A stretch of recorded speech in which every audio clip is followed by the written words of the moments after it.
We are holding on 64A on today's daf.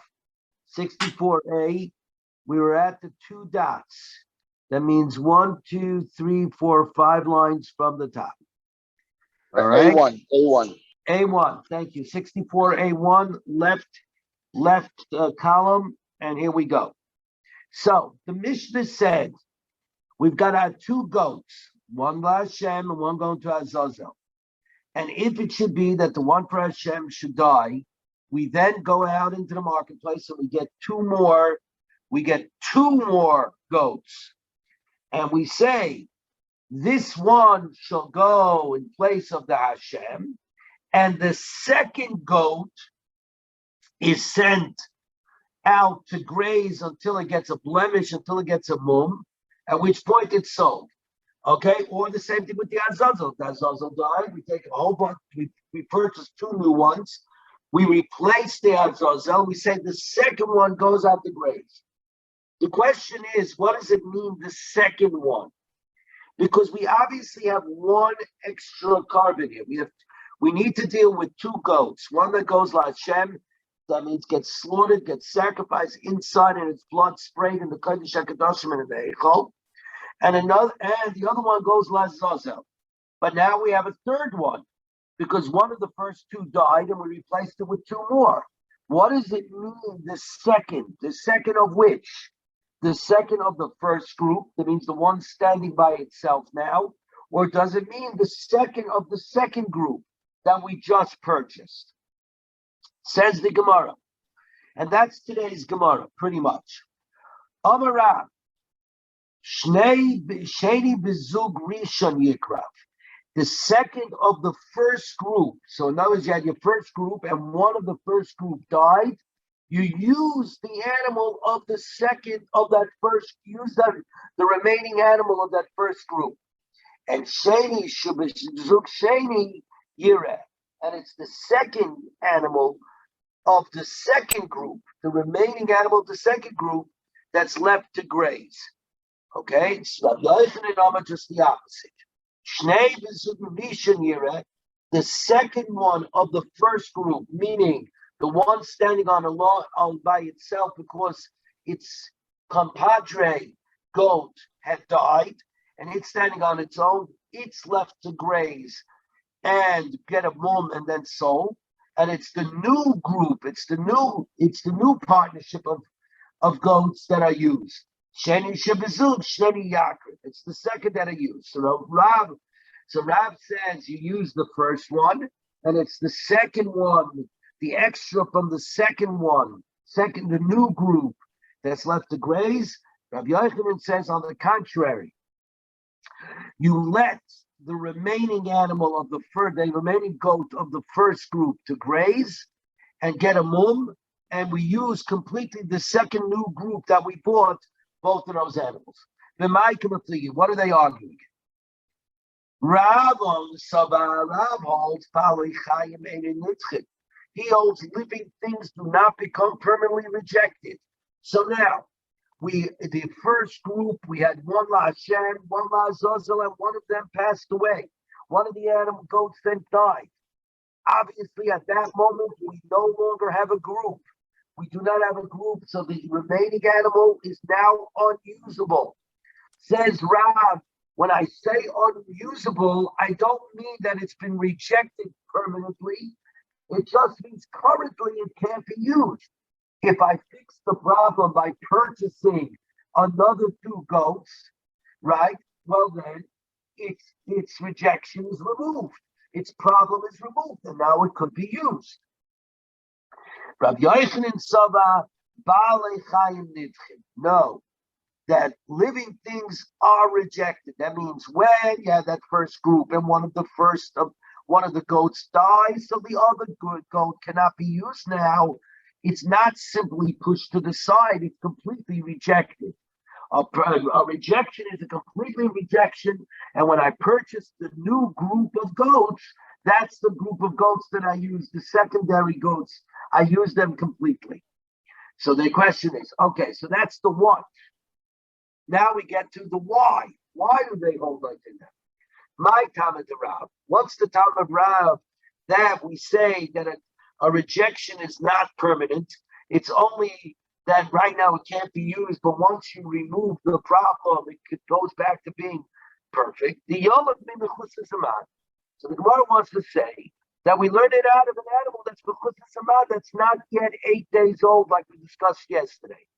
Mechutz zaman, regarding a premature animal that's less than 8 days old, Lav Avagad the hostile and Chazi, even though that now, during its first 7 days of life, it is not fit to be brought. Ki Hadam Mechazi Shabbatami, but later on, when it becomes fit, it becomes 8 days old, it's certainly permitted. Hachanami Lo Shana. Over here, it's the same logic. That here it became unfit because it no longer has appeared up against it, another goat with it. Now, once you put another goat against it, it becomes good. On this, the Gemara says that's not a good comparison. Me dummy, wholesome in the case of an animal that was just born, that's in its first 7 days of life. Loy mischazi klau. It never had a shasa kosher. From the moment it was born, it wasn't good. Not that it wasn't good, it never was good. In other words, at 8 days old, that's when it first becomes fit to be had. So there's a huge fundamental difference. But over here, the animal was good. We had put one Lashem and one Lazazel. What happened that something happened that the other animal died, so now it couldn't be used. So it went from being kosher to being used to being non-kosher to being used. That is fundamentally different than from an animal that was not allowed to be used at the beginning that goes into being kosher. Much different. Maybe in such a case where it was good, and now you're rejecting it, maybe the rejection completely. So says the Gemara, you're right. This can't be the place where Rav learns it from. Elohainu Tama de Rav, this is the top from Rav. The Yolav Mibali Mum Oiver learns it out from an animal that gets a temporary blemish. And the answer is like this. That Lav Avogab the Loy Chazi Ashto, even though the animal is not fit now, it was fit. Then it got a temporary blemish, so now it's not fit. But once but once the mum, the blemish disappears, it becomes fit. Over here is the same idea, right? It was good to go because there were 2 goats. Now it's no good to go because there's only 1 goat. When I pair it up again with another goat, it becomes good to go again. So says the Gemara, and by the way, how do you know that a temporary blemish does not permanently reject the animal? Because it says a pasuk, ki moshchosem bohem mum bom, because their corruption is in them, bohem, a blemish is in them, bom. I want to point out to you that the word bohem is spelled Beis Hey Mem. Bom is Beis Mem. That means the first bohem happens to have an extra hey in it.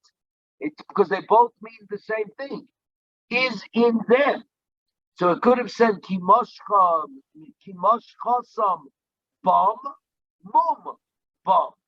And also, it's obvious that there's an extra words in the pasuk, because all the pasuk really had to say was kimoshchosam bahem. What's the mum bom? Says the Gemara, mum bom, bom. That means specific. Hu de lo yiratzu. It is only a blemish that's in them, that's permanent, that makes them not accepted. Ha'ava mum yiratzu. But if the blemish passes, they become accepted. Very good. Now we're on 64A2. Rabbi Yochanan, who says Balei Chayim Nitchin, to become rejected, to rejected permanently. That means once they get rejected for whatever reason, they are rejected completely. What's he going to do with the temporary blemish of an animal? The Rabbi Yochanan, Mid Rachmana Bohem. The Torah comes to exclude other types of disqualified animals through the word Bohem. Haim, hu dechei avamuma yiratzu. It is only in they, a blemished animal, that once the blemish passes, it's okay. It's not permanently rejected. Called regarding all other animals that have been rejected. Since they are rejected, they remain rejected. The Rav, what's Rav going to do with the word Bahem, with the extra word Bahem? Ahu Bahem comes to teach us it is by themselves that they are not accepted. But if they're in a mixture with other good, valid limbs, they are accepted. What are we talking about here? Kidditanya, like we learned in the Mishnah, in Zavachim. Eivorim Tamimim, unblemished limbs of an oilah, the Eivorim Balei Mumim get mixed up together with limbs of a blemished oilah. They get mixed up. So now what do I do with these Eivorim? They're supposed to, the Eivorim Tamimim, the sacrificial parts, the limbs that came from the unblemished oilah are supposed to be brought on top of the Mizbeach. Obviously, the limbs that came from the Balei Mumin, the limbs that came from the oilah that had the blemish are not supposed to go on top of the Mizbeach. So now what do? Rabbi Eliezer says, if the head of one of them was offered before we discovered the problem that they got commingled, the Eivarim of the Tamimim together with the Eivarim of the Mumim, that the Eivarim of the unblemished oilah got mixed up together with the limbs from the blemished oilah. So one of the heads was brought, and then we discovered that they got mixed up, commingled. We go and we say, according to Rabbi Eliezer, Yakrivu Kol Roshim Pool. You bring all the heads that are in there. Okay? And if one of the legs was offered, Karivu Kol Kula. You bring them all. Because Rabbi Eliezer says we make an assumption that the first head you brought was in fact from the blemished oilah, and therefore the rest of the stuff is from the Tamimim, and they're worthy to be brought up.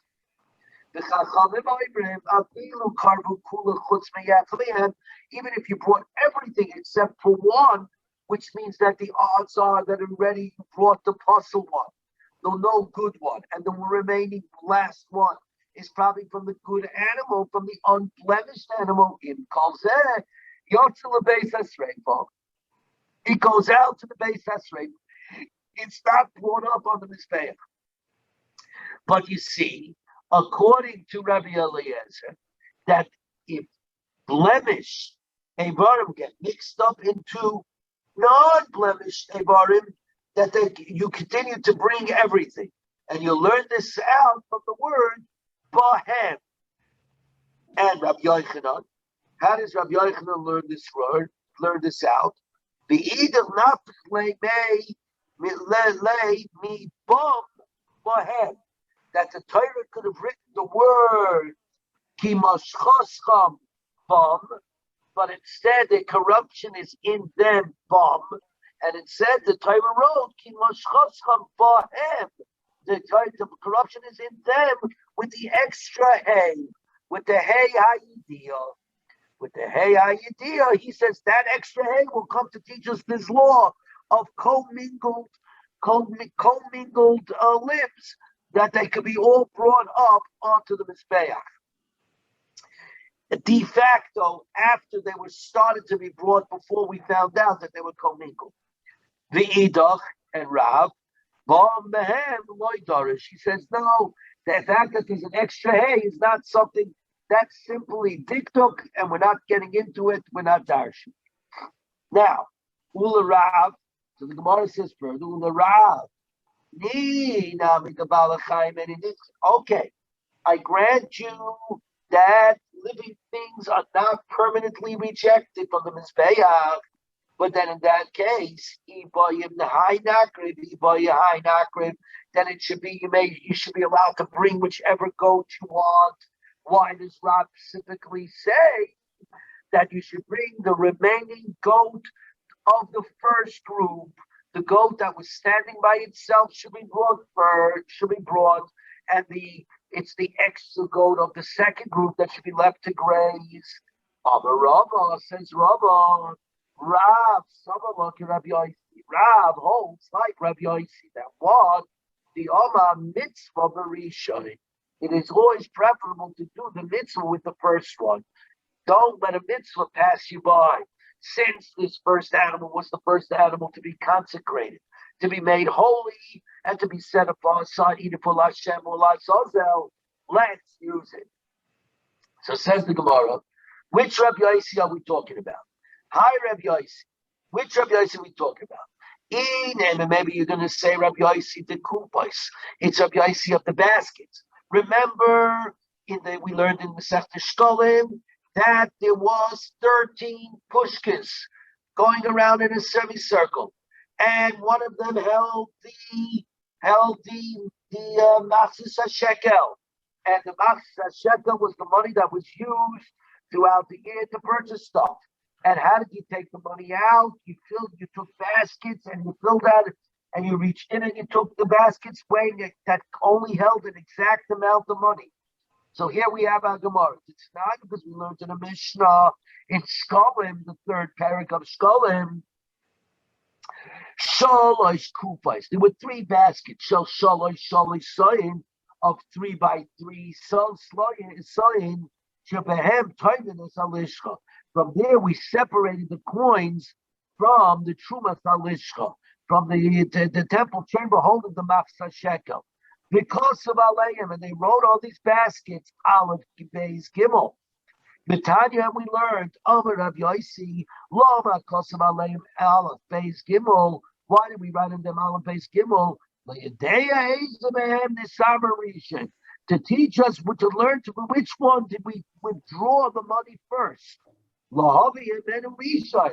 order to bring the karbonis from the money from that basket first, because we do the mitzvah with the first. Since that basket, Aleph basket, was the basket that we pulled out the money first, we use that first. Says the Gemara, maybe there's a difference. Still, L'shani Hasam, because at the time when you put the first basket in, how did you put the first basket in? You first put in the Aleph basket.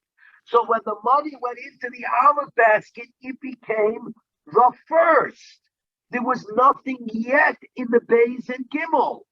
So in that case, of course, you should use the Aleph basket first, because that was the first monies pulled in.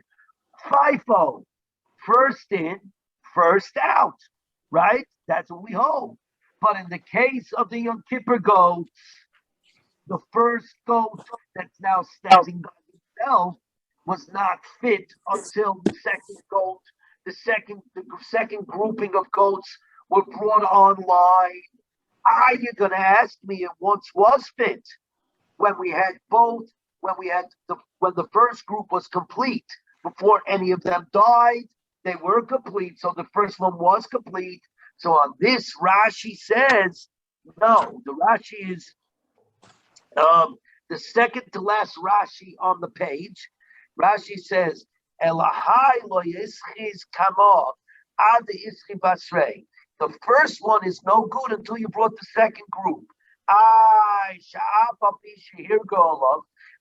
Even though the first one you did the gyral, originally you did the gyral with it when it was a full pair, before any of them had died, you did the gyral. Im kolzeh that you did the gyral, you did the lottery. Eino royal shochat. It's still not royal to be slaughtered. Ad la'acher matan dam hapar, until after the application of the blood of the bull of the Kohen Gadol. Right? And in the middle of this, before the application of the blood of the par, the one of those goats passed away. And now you bring two new ones. And you do a lottery on them. And when it reaches the time for slaughtering the goats, the second group is now standing here.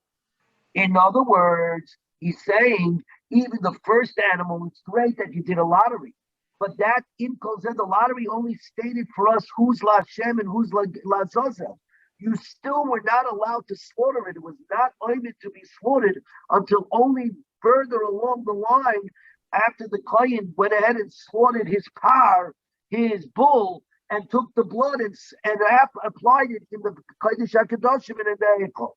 So therefore, says our Gemara, the latter one that was not yet fit, right? Because when the first one became fit, but in the case of the Yom Kippur goats, the first goat is never fit until the second goats come online. So this is not a good, there's no comparison. You can't tell me this is where the Rav Yossi is, because it's a completely different case. Over there, the first basket came online before basket 2 and 3. It says 6483. 6483. Elo Rav Yossi de Pesach. We're talking about the ruling of Rav Yossi by the Carbon Pesach. The Tanya we learned, Ma Pesach, all that a person designated his Pesach and then it got lost. So therefore, he designated a second animal on instead of it to make sure that he has an Pesach to bring that afternoon of Erev Pesach. And afterwards they found the first one, and therefore the two of them are standing over here, and both are worthy to be sacrificed as a carbon Pesach. Whichever one he wants to slaughter, he's allowed to. Divrei Chachamim. So say the Chachamim. Rabbi Yossi says, mitzvah berishan. In fact, the mitzvah is with the first one. The one that you consecrated first and they got lost and now they fell. We're now on other days. Sabbath down on other days. But of course, if the second one is more robust, it's more choicier, it's a grade A as opposed to a grade AAA as opposed to a grade A, your view, of course, you should bring that. But what do you see from Rabbi Yossi that when you can, lechatchila, you're supposed to bring the first mitzvah v'rishon. Says the Gemara further, Amar Rava, Deika Masnisin Kavosik the Rav, a precise reading of our Mishnah will show you that our Mishnah goes according to Rav, that what? That Balei Chayim Einei Nidchin, living things are not permanently rejected. Uberaisa Kavosik the Rav Yochanan, we have a Beraisa that seems to be clearly for Rav Yochanan that Balei Chayim Nidchin. That something that's rejected is rejected permanently.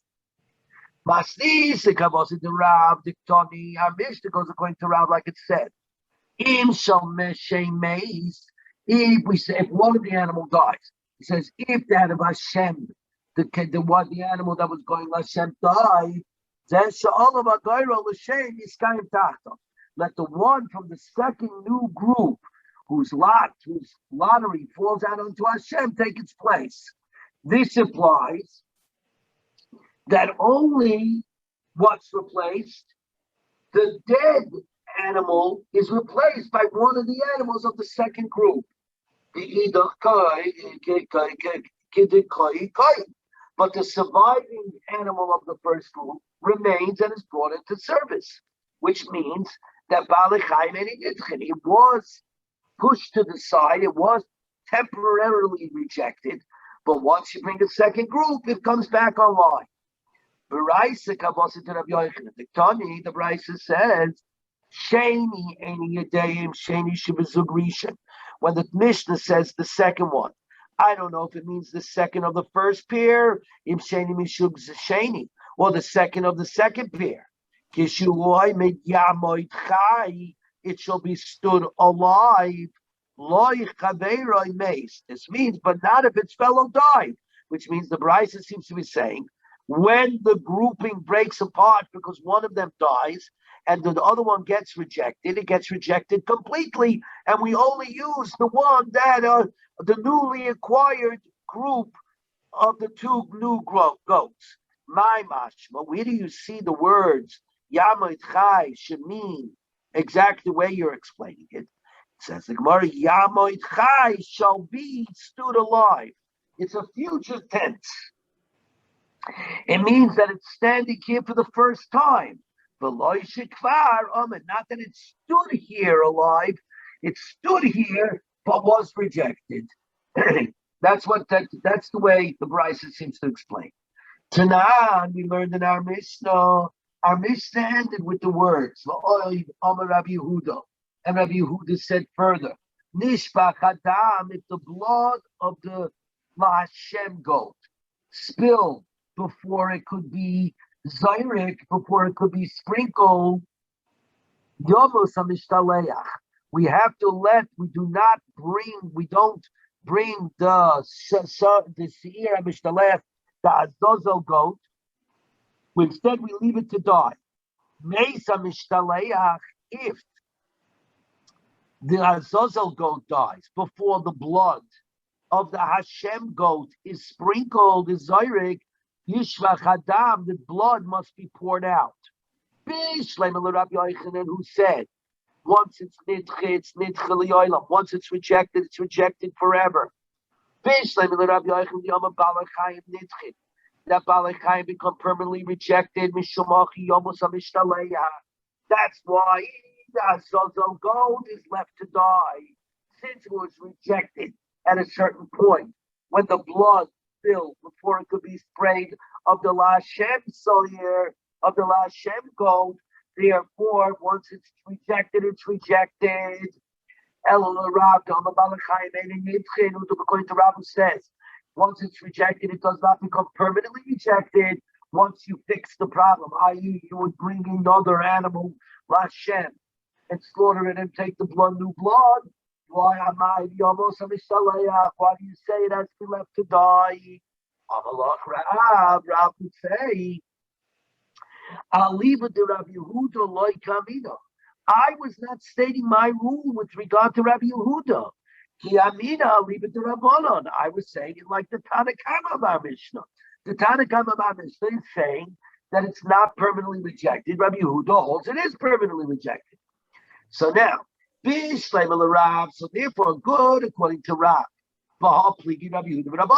That's exactly the argument of Rabbi Yehuda and the Rabbanon in our Mishnah concerning this very issue, whether Baalei Chaim nitchin or Baalei Chaim ain't nitchin. But according to Rabbi Yochanan, who's saying that everybody holds that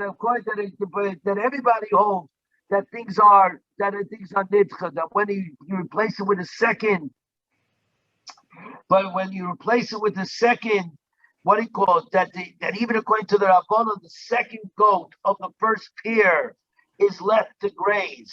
The second goat, the remaining goat of the first pair is left to graze because it's permanently rejected. Then what is Rabbi Yehuda adding? Something Gemara, Amarava, Hakamina. That's why I started off saying, Deika Mastis and Kabose the Rav. That the precise reading of our Mishnah is that it goes according to Rav. Exactly. Our Mishnah goes, the precise reading is like Rav, that the Rabbanon, the Tanakama, hold it's not permanently rejected. And Rabbi Yochanan holds, and Rabbi Yehuda holds it is permanently rejected. That's exactly right. So anyway, says the Gemara, it's not what we learned in our Mishnah, and now we're on the bottom 64b2. It's a little early. We're going to go a little into tomorrow's stuff. regarding that fact, okay, that according to the Rabbanon, the second goat is left to graze. According to this is Rabbi Yochanan, she'ein chatas sibur mesa, because a communal chatas offering is not left to die. We let it graze and get a mum. Mashma hodi yochid ki ha'gav mesa, but a chatas offering of a private person would be left to die. This works out according to Rabbi Yochanan, who says that the Rabbanan hold that the second goat of the first pair is left to graze. Then we do indeed find that a chatas of a private person has a corresponding case to die. Here, the first goat is left to graze because it's a communal goat. It's being brought on behalf of the entire nation. Mashma, but a private goat, a private chatas would be left to die. The Rabbi Abba said in the name of Rav, and now we're on tomorrow's daf 65A1. 65A1. Hakol moidim she'im nechapa she'ena abuda. They all agree. Everyone agrees that if the atonement was affected with the one that was not lost, abuda mesa, then the one that was lost is left to die. That is, the second chatas is used for the atonement, because everybody agrees that the one that was lost and became disqualified for whatever reason is left to die, even if it was found before the second one was offered. Because the halacha of Moshe Sinai says that if a chatas becomes lost and the owner receives atonement with the replacement, then the replacement is used and the other one is left to die. Avuda Mesa. El Rav, who says, then in the case of Yom Kippur's offering, it's like designating two chatases as a guarantee to make sure I have one of them, to make sure the person, since the Kanakam of our Mishnah says that the goat from the first pair is left to graze, it would infer that a parallel case of an individual chatas, the first chatas designated, would be left to die. Based on Rabbi Abba's explanation, this would go according to both Rebbe and Rebbe and Tamura.